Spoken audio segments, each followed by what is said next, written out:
ቅዱስ ቁርባን በእያንዳንዱ ላይ እንዲሰራ ምን ይፈልጋል? የሚቀበለው ሰው እምነት ያስፈልጋል።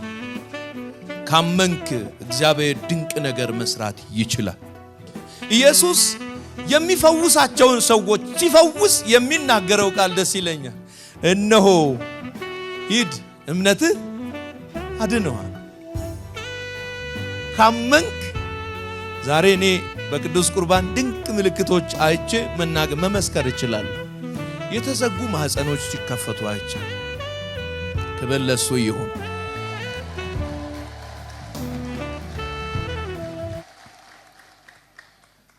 ሐኪም ቤት አትሄዱ አይደለም። መድኃኒቴ ግን ኢየሱስ ነው። መድኃኒቴ ኢየሱስ ነው። ማንም ሰው በእምነት ከመጣ ሊፈውስ ኃይል ያለው የጌታችን ኢየሱስ ክርስቶስ ማንነት ነው።